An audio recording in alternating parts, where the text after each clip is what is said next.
Hey guys, welcome back to another video. Today, I just got my VSC-2 exhaust flat valve controller from Extreme Powerhouse, made by CG Precision. And it comes with the actual valve controller itself, as well as 2 remote controls. So, can't wait to finally put it on the car, install it, and hopefully it will sound a lot louder with the exhaust flaps opened. So, let's get going. This is the valve controller laid out. You'll see this is the controller box itself, input, output. Same thing on the other side. So you just disconnect the valve controller cable that's going into the valve controller box itself, plug it in here, and this will go into where it was originally plugged in. You'll see it better later when I actually install it. In terms of tools, you just need a simple socket set, and yeah. All right, so to get started, this is the driver's side valve controller. To disconnect this cable, you just need to press down on this tab and pull out. And the same thing applies for the other side.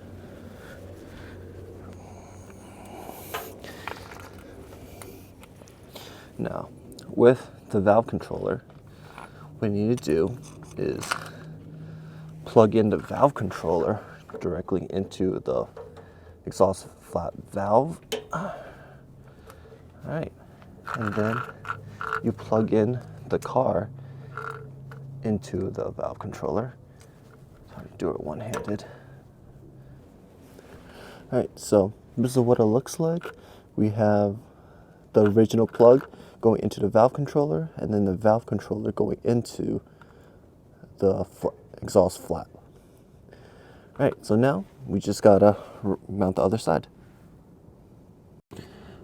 Before you actually install the passenger side valve, what we want to do is take the cable and slide it through the hole you have in the heat shield. It's a straight way through. I easily slide it through all the way. You see it coming out from the other end. So yeah, do this before you install the passenger side valve, so you don't need to uninstall it and rewire it through like what I did. Finally mounted the actual valve controller to the chassis. The instructions did mention do not attach it to the actual valve controller because you don't want it subject to vibration. It's not covered under warranty if it does get damaged that way. There are 2 bolts. I'm not sure you can see it. They are 17 mil bolts. They're on my card. They're like a whitish silver, grayish bolt. That's exactly what I mount my valve controller to. I think that's the same bolt that they mounted it to according to the instructions. So yeah, seems pretty simple. Although, yeah, I wouldn't recommend you guys to do this if you're claustrophobic. Probably want to like jack up the rear of the car to make your life 10 times more easier. But I'm lazy, so what can I do? All right, so to program the home link, pretty much it's these buttons here. You can program them to control the remote control. Really simple. If you press it once and it's orange and blinking, you know it's not assigned to anything. So you press the home link button and the remote at the same time, and then it's just keep blinking, and then the moment it's green, you know that it's assigned. And yeah, it's that simple. All right, so it's been around 2 months since I've installed the valve controller, and just here to give you some feedback after 2 months. It does work as expected, works decently well. There are some complaints I have about it, but we'll get into that later. We can start with some sound test.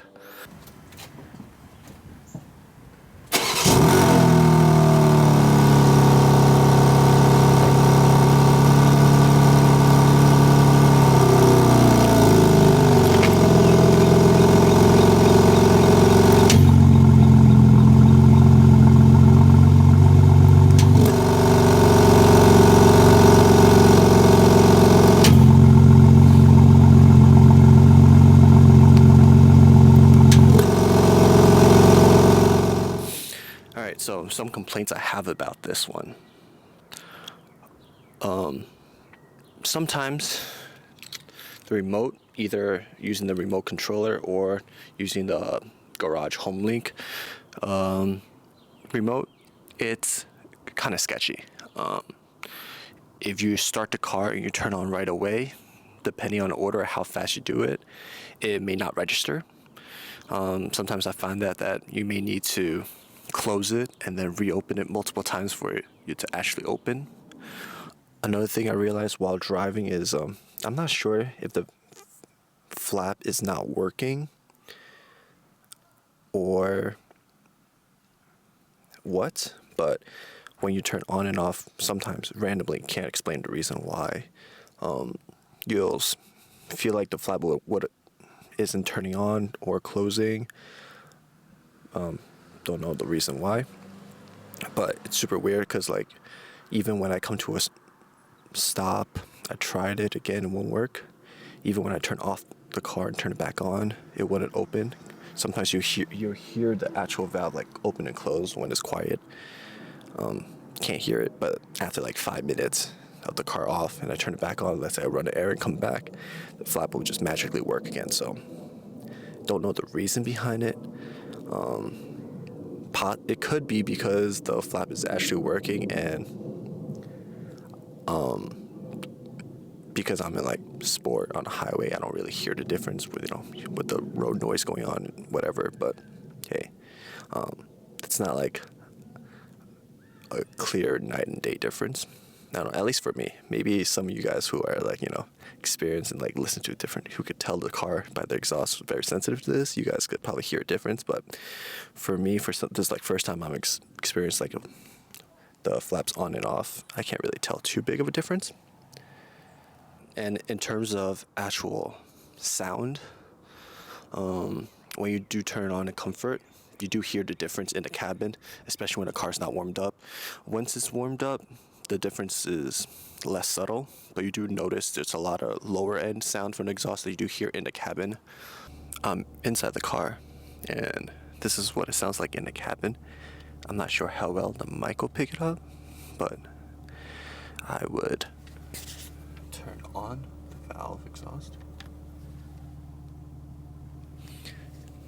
And I'm not even sure you can hear a difference when the car is warmed up. So not in a cold start mode anymore. It's definitely a lot more quieter. You could barely hear the difference. Only when you're driving, you do hear a lot more lows from the exhaust in the cabin, as well as hearing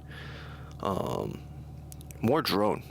I noticed in highway when your revs are around 2,000 RPM, 1.5 to 2,000, you hear some droning, especially low end droning in the car with the valves open. Well, that doesn't exist when the valves are off, so that's something to definitely take into consideration. It sounds different if you have active sound design coded on or off. And if you go to expert mode, there's various settings you could code on and off, and that does make a difference interior, like inside the car.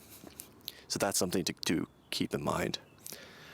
In terms of comfort and sport, that's where you're going to hear the most different in terms of the engine modes, as well as if in Sport Plus, in terms of differences, you don't really hear too much.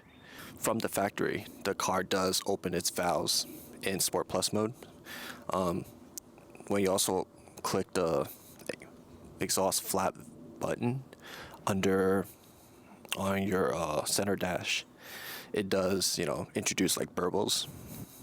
And from my experience, the valves open via the valve controller versus the car from factory, there really isn't too much of difference, especially if you have the factory exhaust. I personally haven't installed the aftermarket one yet, so I can't tell you the difference. But in terms of comfort and sport, that's where you hear most of the differences. I do realize that with the valves open in Sport Plus, I do hear more burbles. So if that's what you're interested in, that's also nice. So all in all, if you want a louder car in comfort or sport, that's probably why you'll get this valve controller. I'm trying to, in the future, install an aftermarket exhaust on here, so I want to have this to control the volume of the exhaust, whether or not it's in Comfort or Sport Plus. But if you're not planning to pretty much install an aftermarket exhaust, I'm not sure whether or not it's worth it to get it, because unless you just want a louder car in Comfort, but then at that point you should just drive in Sport Plus, right? Unless you care about fuel economy with a louder car.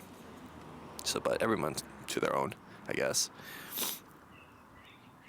So yeah, that's some points I wanted to point out with installing a valve controller. Maybe I can't speak for like the other valve controllers, but from my experience, it should probably be very similar because you are installing it with the stock exhaust. So yeah, that's it for the video. Appreciate you for watching, and please, if you liked the video, please give me a like, comment down below, subscribe, and I'll catch you guys next time. Peace.